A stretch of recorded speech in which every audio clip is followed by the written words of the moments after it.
Ambassador Linda Martinez walked through the bright halls of Nexus Station. The massive space station floated around a dead star called Kepler 442 for 200 years.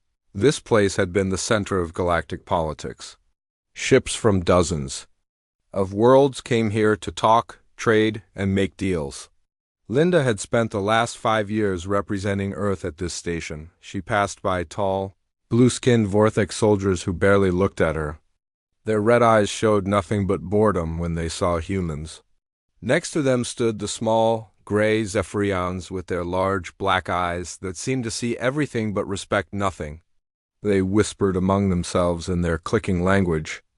As Linda walked by, the humans were known throughout the galaxy as the peaceful ones. While other species built bigger weapons and fought over territory, humans always tried to talk first. They made deals instead of war. They found ways for everyone to win instead of crushing their enemies. This had worked well for Earth. Human colonies spread across 50 star systems, and human trade ships visited hundreds of worlds. Captain Jake Thompson sat in his command chair aboard the Use Harmony. His ship was built for comfort, not fighting. The walls were painted in soft colors, and the meeting rooms had comfortable chairs around polished tables.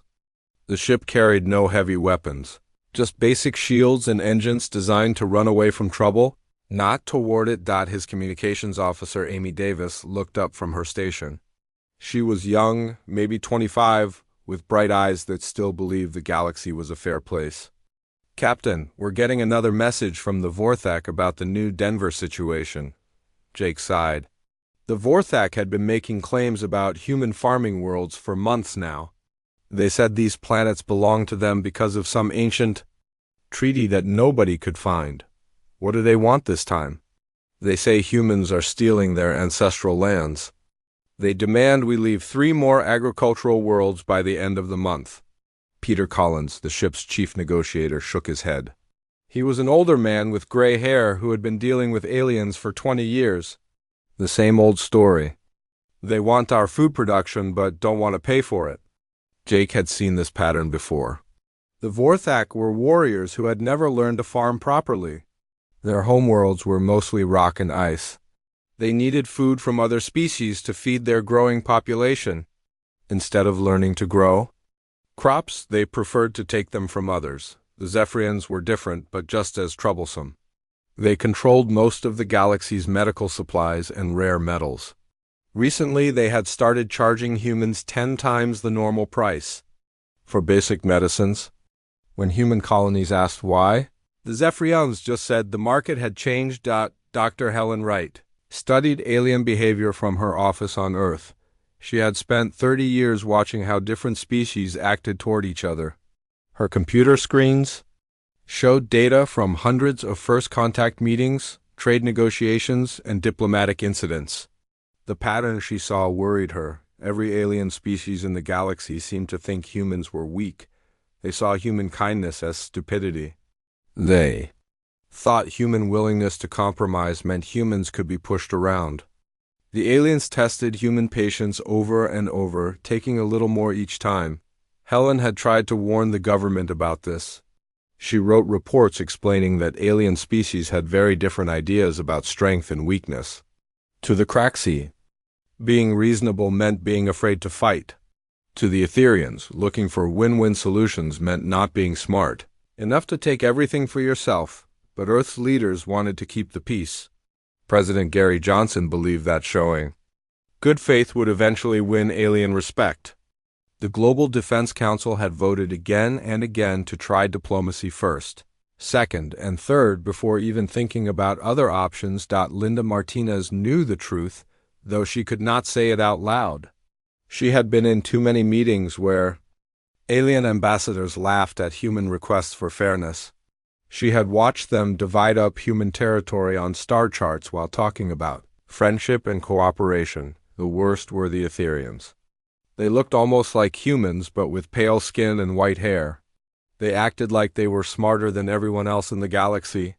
Their ambassador, a cold creature named Zashka, often made jokes about human emotions during council meetings.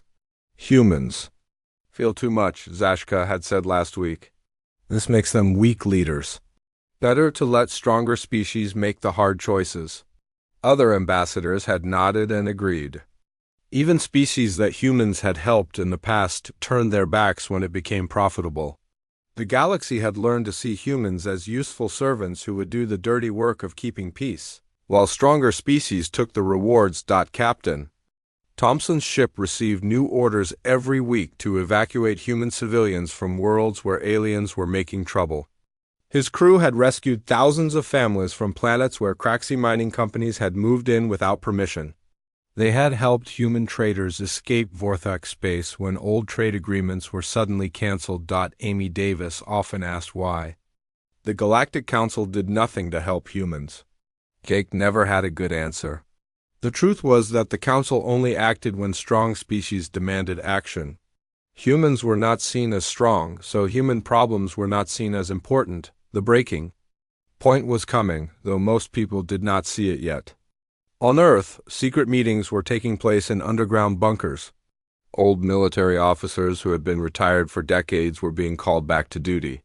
Factories that made farming equipment were quietly retooling to make other things. Dr. Wright's latest report sat on President Johnson's desk.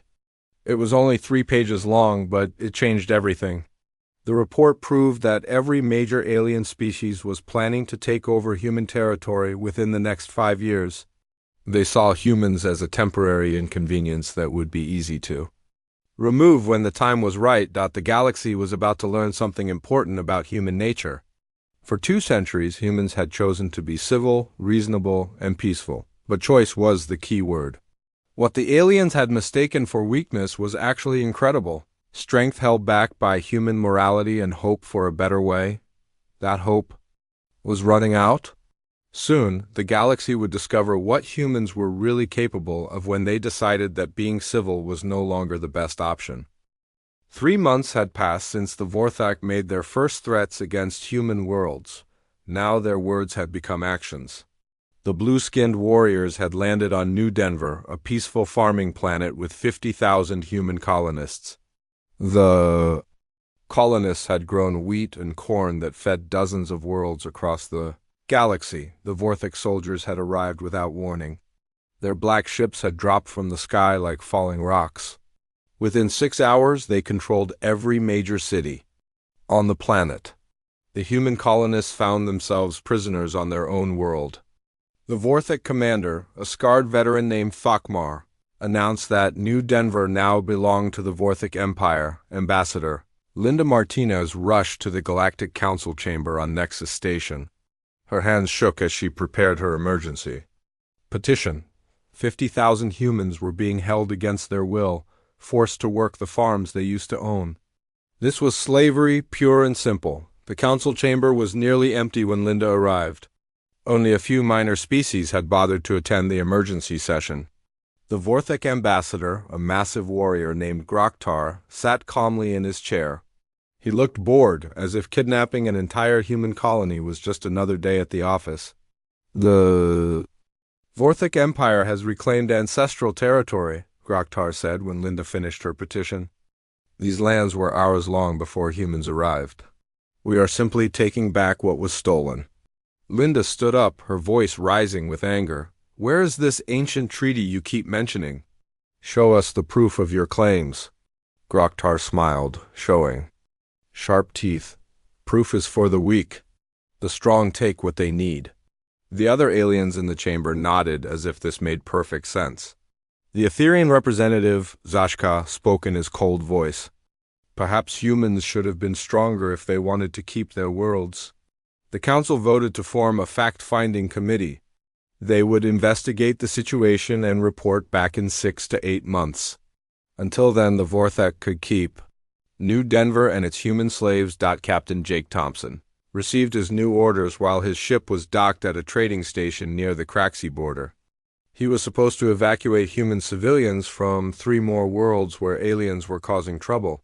His crew loaded extra food and medical supplies, knowing they would need them, but when the Use Harmony tried to leave Craxi space, 6 warships surrounded them.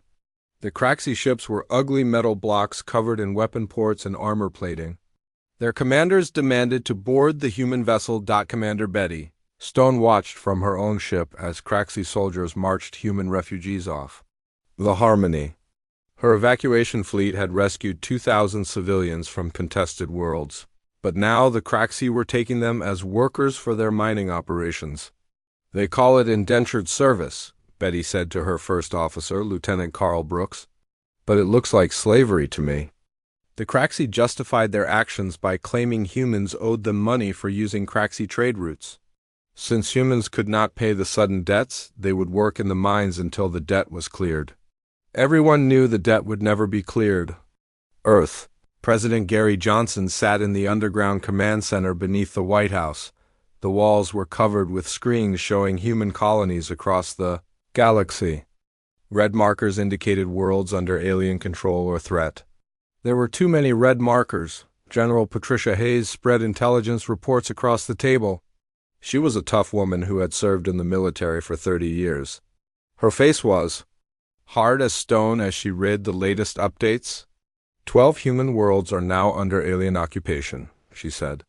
Another 20 are facing economic blockades or military threats. The aliens are moving faster than we expected. The president rubbed his tired eyes. He had spent his entire career trying to keep peace in the galaxy. Now that peace was falling apart, and human lives were the price. Dr. Helen Wright joined the meeting by video link from her research center. Her computer models showed exactly what was happening across human space. The aliens were testing human reactions, pushing a little harder each time they got away with something. They think we're herd animals, Helen explained. Most alien species evolve from predators or pack hunters.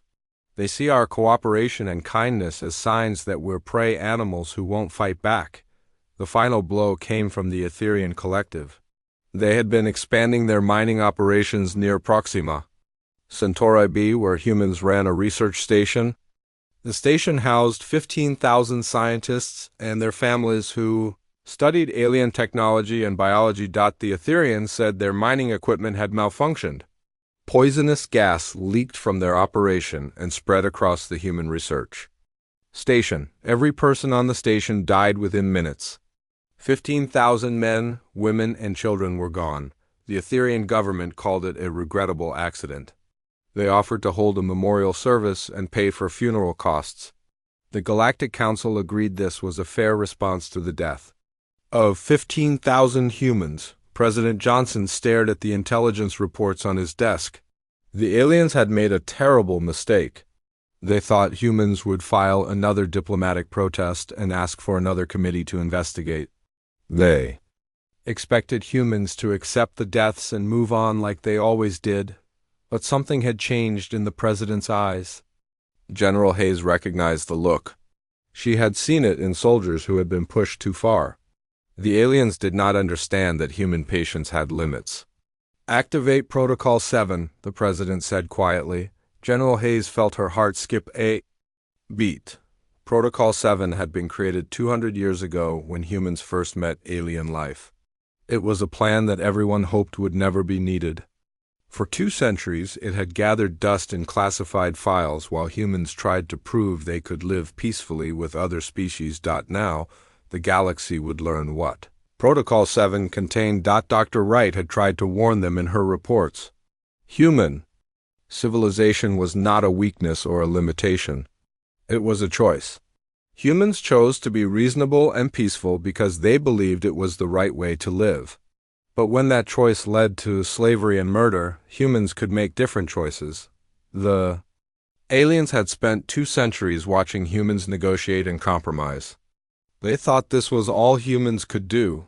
They never suspected that human diplomacy was backed by something much more dangerous. The galaxy was about to discover that humanity had been playing by one set of rules while keeping a much different game ready in reserve. The gloves were about to come off, and the aliens would learn why human civility had been such a precious gift. 2 days after President Johnson activated Protocol 7, the galaxy began to see a different side of humanity. Captain Jake Thompson stood on the bridge of his ship, but the U's Harmony looked nothing like the peaceful diplomatic vessel it had been just hours before. Hidden panels in the walls had opened to reveal weapon systems that made Vorthok warships look like toys. The comfortable meeting rooms had been converted into tactical command centers.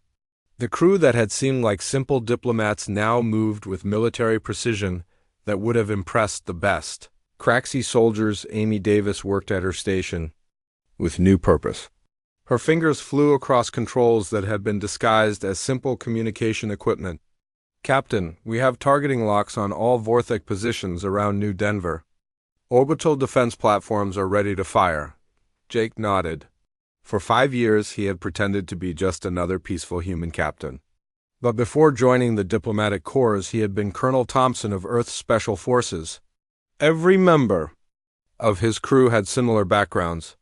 The galaxy was about to learn what human soldiers could really do. Commander Betty Stone led the first human military response in over 2 centuries. Her evacuation fleet had seemed like simple cargo ships when the Craxy boarded them. Now those same ships bristled with weapons and armor that appeared from hidden compartments. The Craxy warships that had surrounded the human vessels found themselves outgunned and outmaneuvered within minutes. Betty's ships moved like dancers, striking at weak points with surgical precision.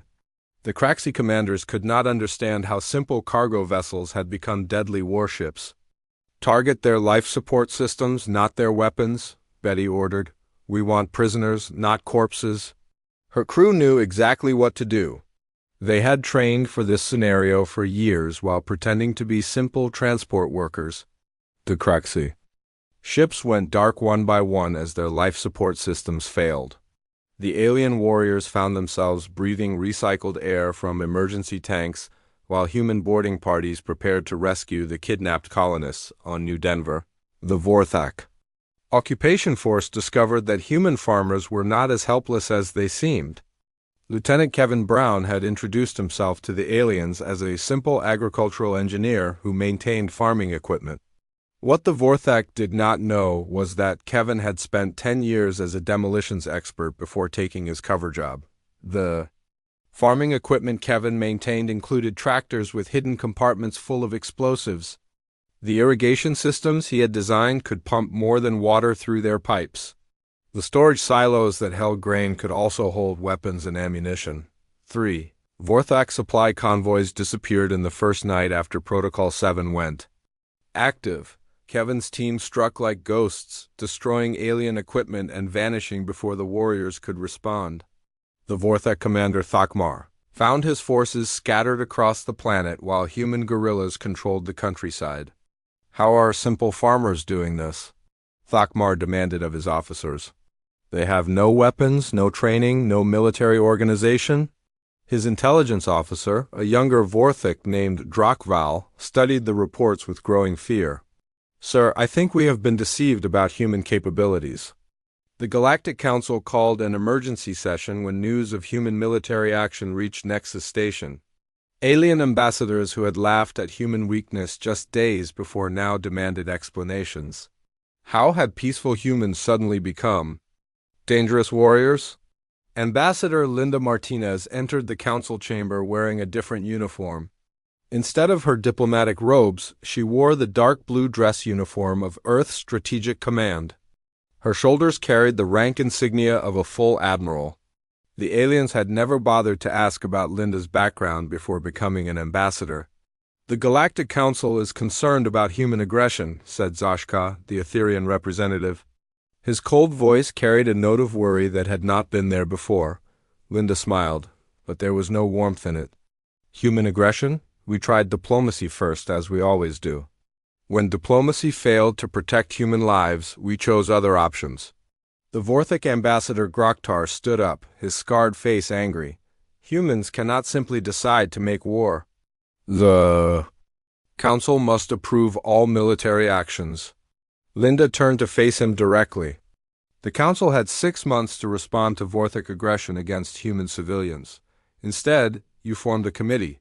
Committees do not stop slavery or murder."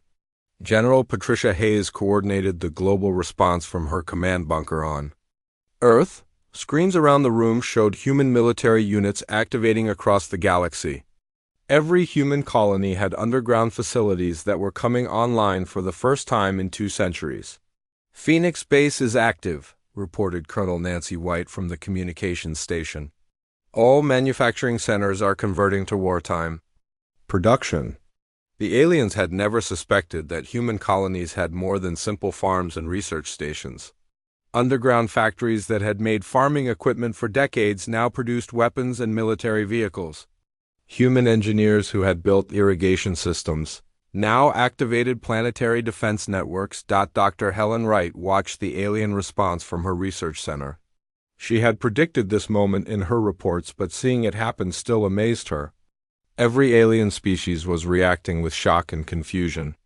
They could not understand how humans had hidden their true capabilities for so long. The Craxi were the most confused.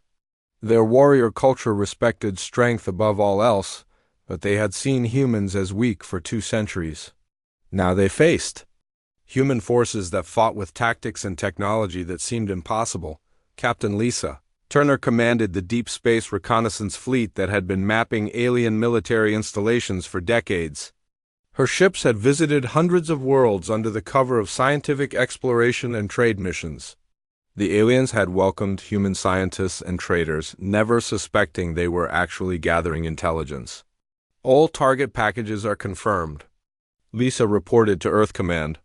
"We have detailed information on every major alien military base, shipyard, and command center in this sector."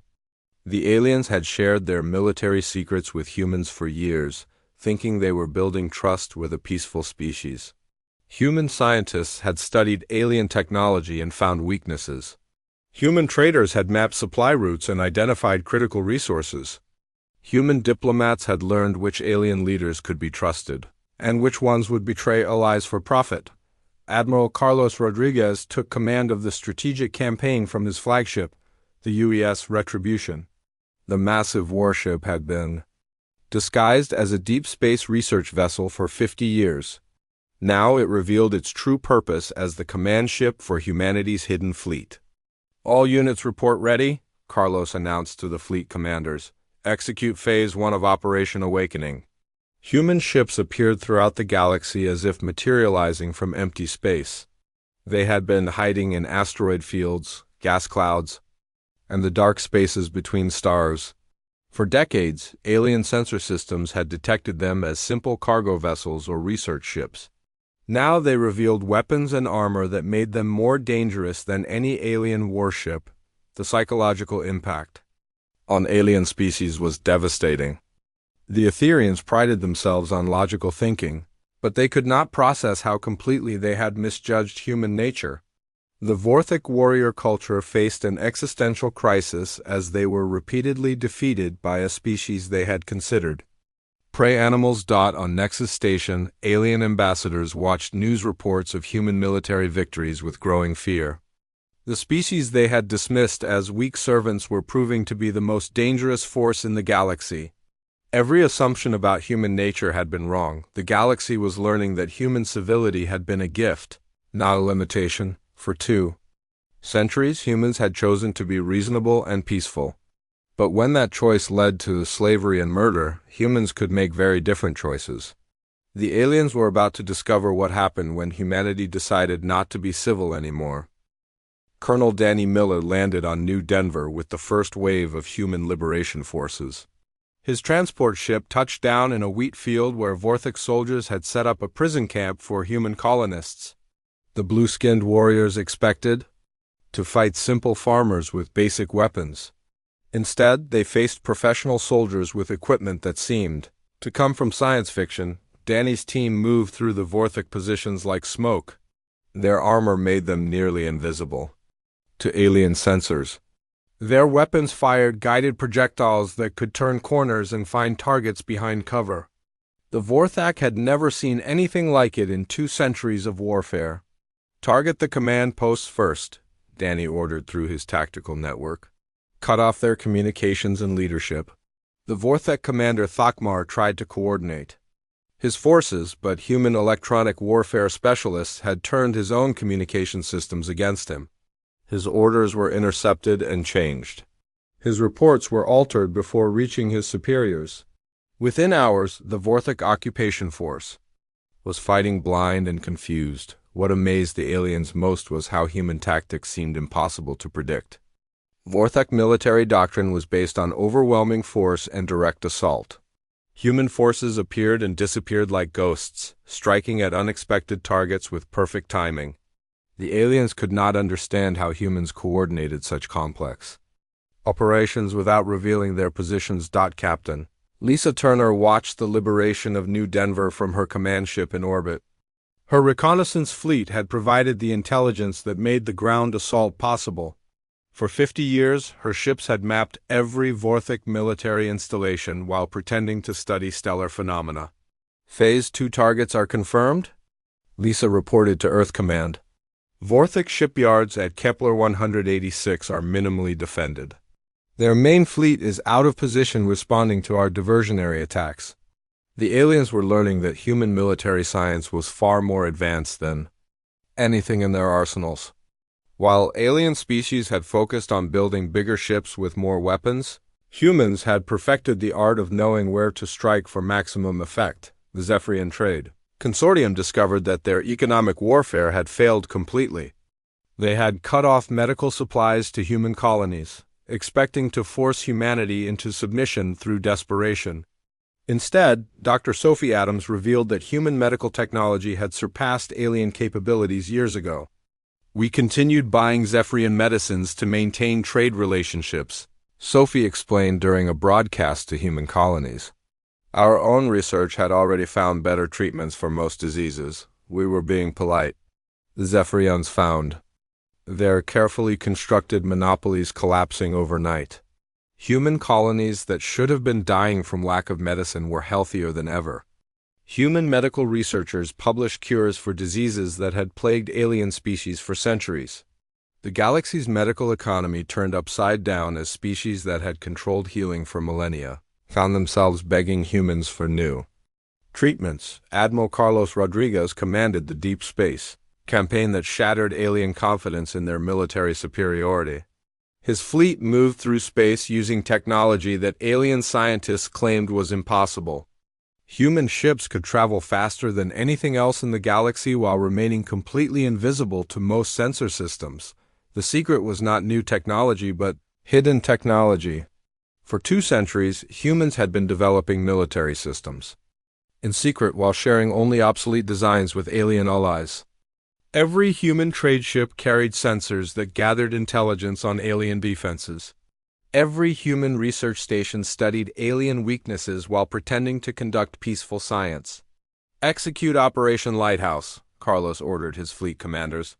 Show them what human engineering can really do. Human warships dropped out of hyperspace around 3 dozen alien military bases simultaneously. The aliens had thought such coordination was impossible across the vast distances of space.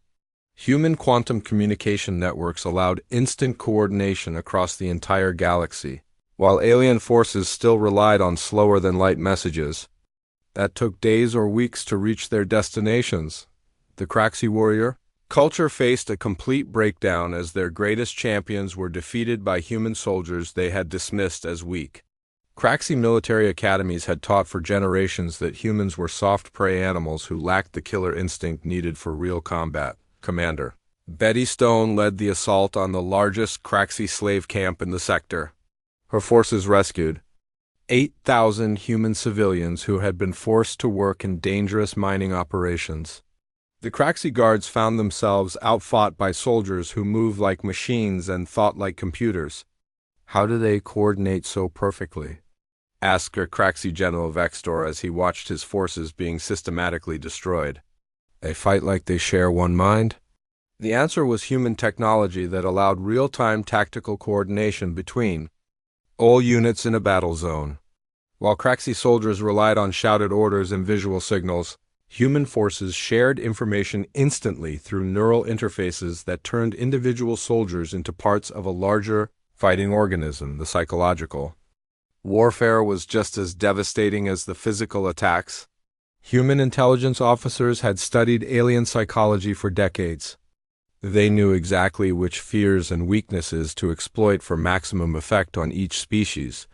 The Etherians received messages that seemed to come from their own command structure, ordering contradictory actions that paralyzed their response to human attacks. Their logical minds could not process the idea that humans had penetrated their most secure communication networks. The Vorthek found their warrior traditions turned against them. Human psychological operations convinced different Vorthek clans that their allies were planning to betray them.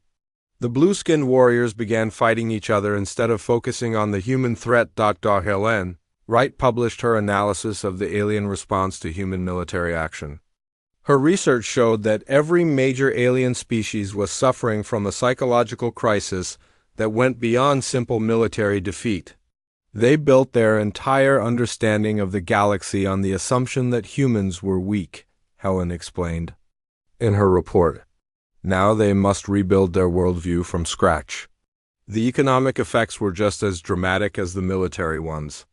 Human colonies that had seemed dependent on alien trade revealed hidden manufacturing capabilities that put the rest of the galaxy to shame. Factories that had made farming equipment for decades now produced advanced technology that made alien industries look primitive. President Gary Johnson addressed the human colonies in a broadcast that reached every human settlement in the galaxy. His message was simple but powerful. Humanity had tried to build a peaceful galaxy through cooperation and compromise. When that failed, humans had other options. We never wanted to be the strongest species in the galaxy, the president said. We wanted to be part of a galactic community where strength was not the only thing that mattered. But if strength is all that aliens understand, then we will show them what real strength looks like. The aliens were learning that human restraint had been based on moral choice, not physical limitation. For 2 centuries, humans had held back their true capabilities because they believed in building something better than an empire based on fear and domination. Now the galaxy would see what humans could accomplish when they stopped holding back. The age of alien dominance was ending, and a new era was beginning where human civility would be respected because human strength could no longer be ignored. 6 months after humanity decided not to be civil, the galaxy looked completely different. Captain Jake Thompson stood on the bridge of the UES Retribution, watching as the last Vorthek stronghold surrendered to human forces. The ship that had once carried diplomats to peaceful negotiations now served as the flagship for humanity's new approach to galactic politics. The Vorthek Empire had collapsed in just 4 months of fighting.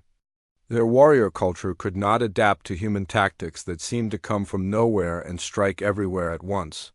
Commander Thakmar, who had enslaved human colonists on New Denver, now sat in a human prison camp where he received better treatment than he had given his captives. "Sir, we're receiving surrender offers from the remaining Vorthak fleets," reported Amy Davis from her tactical station. "They want to negotiate terms," Jake nodded. The humans would accept surrender, but the terms would be very different from the old days of endless committees and meaningless compromises. "Tell them they can surrender unconditionally or continue fighting. Those are their only choices." The Zephyrian Trade Consortium had learned even faster than the Vorthek. When human medical technology proved superior to their own and human manufacturing capabilities made their monopolies worthless, they quickly asked for new trade agreements. The species that had tried to starve human colonies now begged for access to human markets. Dr. Sophie Adams had become the galaxy's leading medical researcher. Almost overnight, her treatments for diseases that had killed millions of aliens were now standard across dozens of worlds. The Zephyrians offered to pay any price for access to human medical knowledge. "They want to license our cancer treatment," Sophie reported to Earth Command. "They're offering 50 times what they used to charge us for basic antibiotics." The response from President Johnson was swift and clear. "Medical knowledge should not be a weapon. We will share our treatments freely with any species that agrees to do the same." The Galactic Council had transformed from a place where aliens made decisions about human fate to a forum where human voices carried real weight. Ambassador Linda Martinez returned to her diplomatic role, but now she wore her admiral's uniform to every meeting. The message was clear: humanity preferred to talk, but everyone knew what would happen if talking failed. The new council chambers buzzed with nervous energy as alien representatives tried to understand the new reality. Zashka, the Etherian ambassador, had been replaced by a younger diplomat named Velkane, who actually seemed interested in fair negotiations. The Etherian collective wishes to apologize for the incident at Proxima Centauri, Velkane said during his first address to the council. We are prepared to pay reparations and submit to human oversight of our mining operations. Linda listened to the apology with professional calm.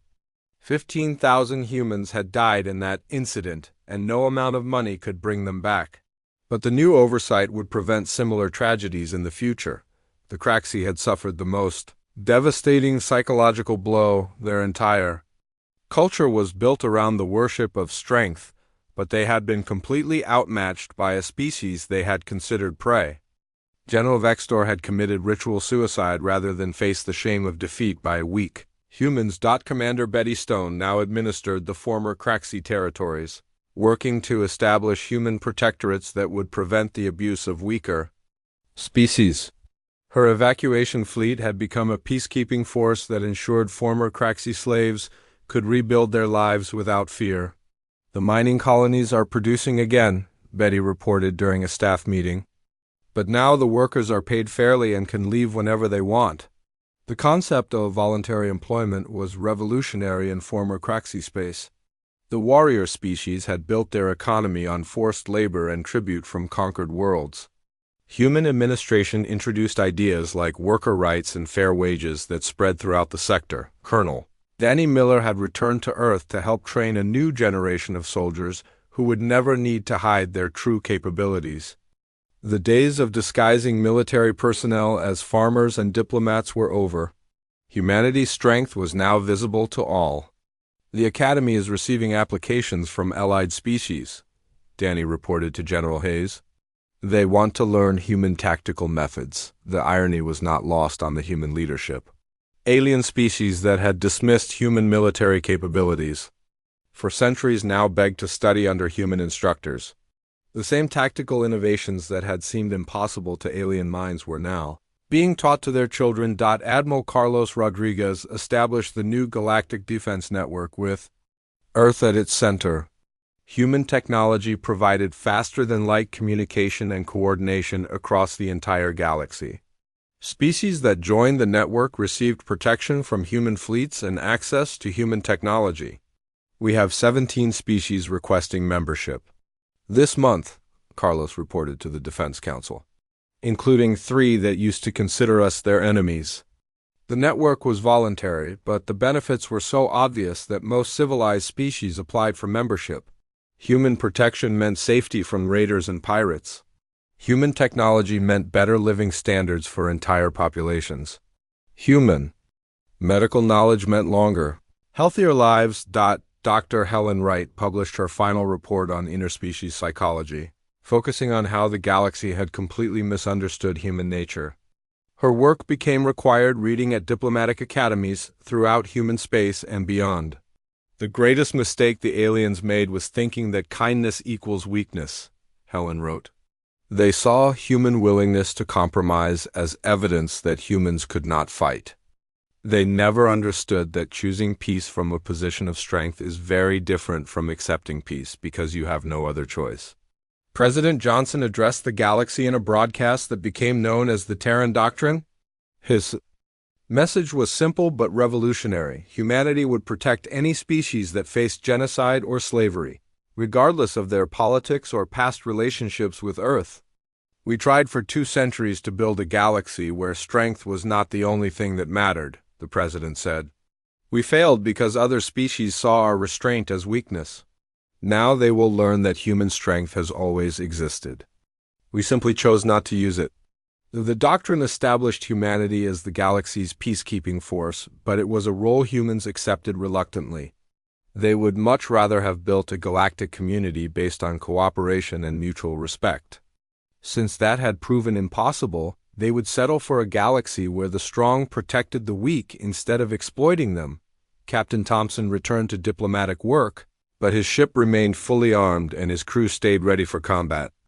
The UES Retribution visited worlds where humans had once begged for fair treatment and now received it automatically. The change was remarkable but came at a price that humans regretted paying. "I wish we could have done this peacefully," Jake said to Amy during one of their diplomatic missions. "But at least now, when we ask for justice, people listen." The final scene of humanity's transformation took place in the same council chamber, where Linda Martinez had once filed hopeless petitions for alien consideration. Now she mediated a dispute between two minor alien species while human warships waited in orbit above. Nexus Station. The aliens involved in the dispute listened carefully to every word Linda spoke. They knew that human diplomacy was now backed by the most powerful military force in the galaxy. When she suggested a compromise, both sides accepted it immediately. "Next issue," Linda said, consulting her agenda. "The Rigel Mining Collective has accused the Tau Ceti Trading Company of violating labor agreements."